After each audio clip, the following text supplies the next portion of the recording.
The Squid Game suddenly appeared in real life. The entire subway system of the city turned into independent death game levels. In the first level, glowing green tiles suddenly appeared on the floor. Anyone not standing on a green tile was torn apart by monsters. All the passengers began killing each other to survive. But Jack predicted every rule in advance, because everything happening now came from a novel, and Jack was the only reader. At first, Jack was complaining about the novel's terrible ending. Then the author sent Jack a private message. If you think it's a bad ending, why don't you write one yourself? While Jack was confused, a tiny elf suddenly jumped out inside the train car. Jack recognized him immediately, the level designer from the novel. But the passengers were all in a rush to get to work, and no one cared about the elf's explanation of the rules. To establish authority, the elf shot straight through a man's head. Everyone finally went quiet. The elf issued the beginner mission to everyone. Kill one living being within 10 minutes. Succeed and earn 300 coins. Fail and end up like this man on the floor. In an instant, the train car fell into chaos. Young people swung fists at the elderly just to stay alive. Jack also unexpectedly spotted the novel's main character in another train car. He realized he knew every upcoming plot point. For example, the very next second,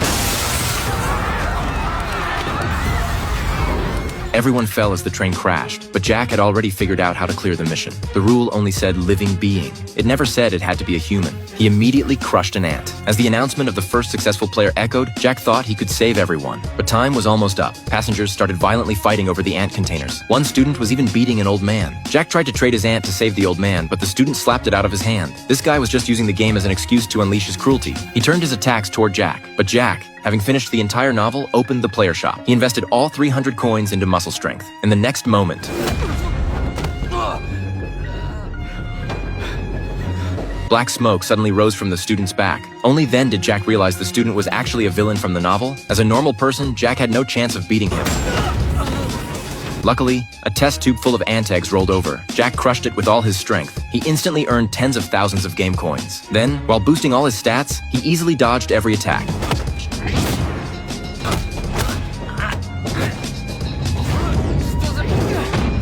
As time hit 0, the brains of the failed players slowly dissolved. But since this was only the beginning of the novel, the plot wouldn't be that simple. A 100-meter water serpent began sweeping the level clean. Jack immediately ordered the strongman character from the novel to open the train door. Then he led the main group to escape. Ahead of them was the final beginner mission. The water serpent had severed the bridge on the tracks, and the train behind blocked any retreat. The passengers who died on the train turned into zombies. Jack thought his upgraded stats were strong enough, but he didn't expect to lose even to these beginner monsters. The next second, the novel's protagonist entered the scene. With one strike, he wiped out all the zombies. Jack knew the protagonist's ability was save file resurrection, but every time he revived, the original world vanished. To avoid being erased, Jack tried to make a deal using the future plot he already knew. But after hundreds of loops, the protagonist had already noticed Jack was a special person. And to verify whether Jack really could save everything, he set a test for him.